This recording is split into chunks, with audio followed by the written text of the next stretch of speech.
नमस्कार, आप देख रहे हैं सिटी पोस्ट लाइव और मैं हूं दीपक शर्मा। क्या कन्हैया से बीजेपी डर गई है?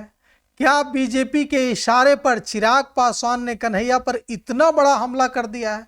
मोदी सरकार में कैबिनेट मंत्री चिराग पासवान नपा तुला बोलने के लिए जाने जाते हैं। वे यूं ही किसी के खिलाफ या किसी के पक्ष में नहीं बोल देते, गणित बैठाकर बोलते हैं। प्रशांत किशोर ने बिहार की एनडीए सरकार के खिलाफ इतने तीखे हमले किए, लेकिन चिराग पासवान प्रशांत किशोर की तारीफ ही करते रहे। कहा कि वह बिहार के लिए अच्छा प्रयास कर रहा है, लेकिन 2025 के चुनाव में साबित होगा कि बिहार की जनता उनके प्रयास को किस रूप में ले रही है। दूसरी तरफ कांग्रेस नेता कन्हैया कुमार पर चिराग पासवान ने जितना तीखा हमला बोला है, उतना अब तक कन्हैया कुमार की बिहार में चल रही जो नई राजनीतिक पारी है उस पर किसी ने नहीं बोला था। ऐसे में सवाल उठ रहे हैं कि कन्हैया कुमार को लेकर चिराग पासवान अभी से इतने एग्रेसिव क्यों हो गए हैं?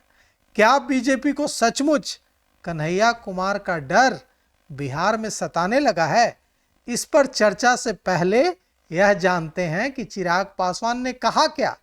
चिराग पासवान ने कन्हैया को क्या क्या नहीं कहा। चिराग पासवान ने पत्रकारों से बातचीत में कहा कि राष्ट्र के ऊपर कुछ नहीं है। हर भारतीय को सोचना चाहिए कि जो देश में रहकर बंटवारे की राजनीति करता है, जो देश में रहकर भारत के टुकड़े करने की सोच रखता हो, क्या ऐसे व्यक्ति के साथ किसी को भी जुड़ना चाहिए? चिंता की बात यह है कि हमारे देश के लोकसभा में नेता प्रतिपक्ष उनके साथ खड़े होते हैं, मतलब राहुल गांधी कन्हैया कुमार के साथ खड़े होते हैं। इस पर उन्होंने आपत्ति जताई। चिराग पासवान ने कहा कि देश के टुकड़े करने के नारे लगाए गए, ये उचित नहीं है। चिराग से जब पूछा गया कि कहीं साबित नहीं हो पाया है कि कन्हैया कुमार ने भारत के टुकड़े टुकड़े करने के नारे लगाए थे, तो वे कहते हैं कि कन्हैया कुमार कहते हैं कि मैं तो बीजेपी के टुकड़े टुकड़े करने के लिए राजनीति में आया हूं।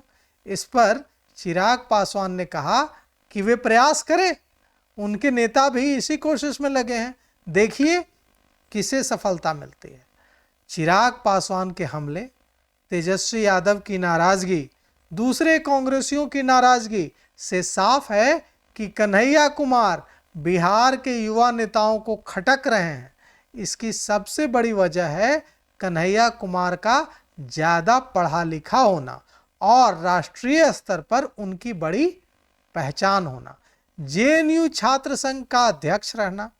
अब जेएनयू छात्र संघ के अध्यक्ष रह चुके कन्हैया, जहां की आबो हवा में ही राजनीति है। जेएनयू के बारे में कहा जाता है कि जेएनयू की आबो हवा में ही राजनीति है।